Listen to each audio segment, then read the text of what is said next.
रीवा के civil line थाने में एक बार फिर बड़ा बवाल खड़ा हो गया है। वैश्य महासम्मेलन के जिला अध्यक्ष और बीजेपी नेता बंसीलाल साहू ने सिविल लाइन थाना प्रभारी टीआई विजय सिंह पर गंभीर आरोप लगाते हुए थाने के अंदर अभद्रता और सिर पर थप्पड़ मारने का आरोप लगाया है। वहीं पुलिस का कहना है कि यह पूरा विवाद एनडीपीएस और कोरेक्स सिरप जब्ती की कार्यवाही को लेकर हुआ था।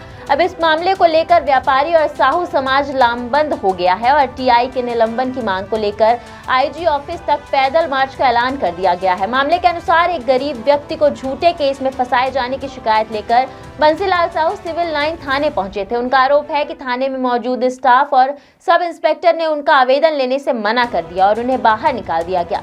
इसके बाद जब वे टीआई को सीधे आवेदन देने के लिए थाने के गेट पर शांतिपूर्ण तरीके से बैठ गए तो टीआई विजय सिंह पहुंचे और आरोप है कि टीआई ने तू तड़ाक की भाषा का इस्तेमाल करते हुए उनके सिर पर थप्पड़ मारा और झूठी एफआईआर दर्ज करने की धमकी दी।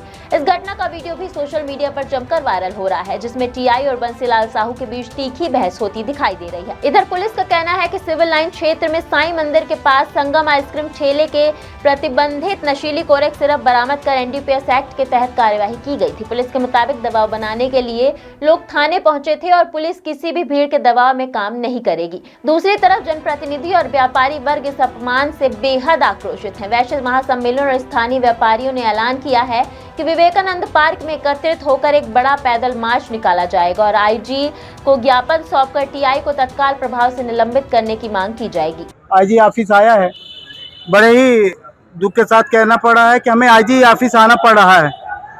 एक हमारा व्यापारी है जो गंगा वाटिका के बाहर आइसक्रीम का ठेला लगाता है। वो अपने घर से सामान लेकर बनाकर आता है, वहाँ पे उसका ठेला है, वहाँ पे जो है वो सारा सामान रखकर व्यवसाय करता है। उसके दुकान के ऊपर कोई कोरेक्स रख देता है। वो जैसे ही वहाँ पे आता है तो एक पुलिस अधिकारी है जिनकी मैंने आईजी साहब से बता दिया है, वो वहाँ पे जाते हैं और उस ऊपर से उसके कोरेक्स निकाल लेते हैं और फिर सिविल लाइन थाना फ़ोन करते हैं। सिविल लाइन थाना पुलिस उसे ले जाती है। कोई भी व्यापारी की दुकान है कोई ऊपर रख दे तो वो ऐसा आरोपी नहीं हो जाता, पर आनन फानन में तुरंत उसे आरोपी बना लिया जाता है।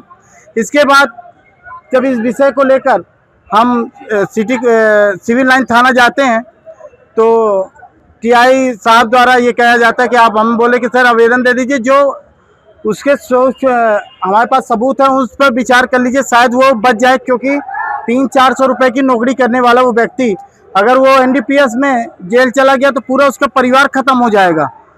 तो टीआई साहब बोलते हैं आप अंदर आवेदन दे दीजिए। हम अंदर आवेदन देने गए, मुंशी जी उधर बोले उधर उनको दे दीजिए। एक एसआई साहब थे, बोले आप बाहर निकलिए, आपका आवेदन नहीं लिया जाएगा। हम शांतिपूर्ण तरीके से बाहर आकर बैठ गए कि जब टीआई साहब आएंगे तो हम उनको आवेदन देंगे, पर टीआई साहब द्वारा अशोभनीय व्यवहार हमारे साथ किया गया, जिसे समूचा मध्य प्रदेश, हमारा संगठन जो पूरे मध्य प्रदेश में है, सारे आक्रोशित है और सभी यहाँ आना चाहते थे। अभी पूरे बिंद से लोग आए हुए हैं जो पदाधिकारी हैं। तो आईजी साहब से हम इस सब मुद्दों पर बात की तो आईजी साहब ने हमें आश्वासन दिया कि उस व्यक्ति के साथ गलत नहीं होगा और आपके साथ जो घटना की गई है उसके लिए भी हम एसपी साहब से जांच कराएंगे और टीआई साहब अगर उसमें दोषी हैं तो उनको बर्खास्त किया जाएगा, लाइन अटैच किया जाएगा। हमारी मांग यही थी कि पहले तो हमारे जो साथी जो गया है, हमारे समाज का लड़का निर्दोष है, वो उसको बाहर किया जाए।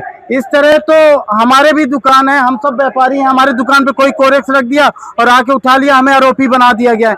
इतनी गंदी धारा है ये कि हमारा पूरा परिवार 6 महीने तक परेशान हो जाएगा। तो हमारी मांग ये थी कि हमारे जो आरोपी ना होते हुए भी आरोपी बना है उसको मुक्त किया जाए, उसको आरोप से मुक्त किया जाए। आईजी साहब ने हमें आश्वासन दिया है कि उस पर पूरी जांच होगी। एडिशनल साहब को पूरी जांच सौंप दी गई है। 15 दिवस के अंदर इसकी पूरी जांच करके उसे दोष मुक्त किया जाएगा। उसके ऊपर इसके लिए भी आईजी साहब ने कहा कि इतनी जल्दी एफआईआर करने की क्या ज़रूरत थी, तो उसके ऊपर कल इन्होंने एफआईआर कर दी। अगर एफआईआर न की हो जाती तो जांच होती है, उसे घर भेज दिया जाता, पर प्रशासन का रूल है, उसके ऊपर एफआईआर कर दी गई है, लेकिन उसको बरी किया जाएगा, अच्छे से जांच होगी, इसका आश्वासन हमें मिला है। अगर ये सब नहीं होता है, आईजी साहब से मुझे पूरी उम्मीद है, क्योंकि बहुत ही अच्छा नेचर है उनका और हमेशा से वो सहयोग में रहते हैं। अगर ये सब नहीं होता है तो हम व्यापारियों को कभी भी थाना कचहरी जाने की इच्छा नहीं होती है। पुनः यहाँ आने के लिए हमें विवश न किया जाए। हमारा पुनः आपसे आग्रह है आईजी साहब से कि आप जो है इसमें निष्पक्ष जांच करके हमारे जो व्यापारी है, छोटा व्यापारी है, काम कर रहा है, 300-400 रुपए की नौकरी कर रहा है, उसे दोष मुक्त किया जाए और निष्पक्ष जांच की जाए। पूरे मामले में कौन पुलिसकर्मी है जो षड्यंत्र रचा है, उसका नाम बताइए। क्या नाम था? एक मिनट। जावेद नाम का एक व्यक्ति है जिसने वहां से कोरेक्स निकाली है ना।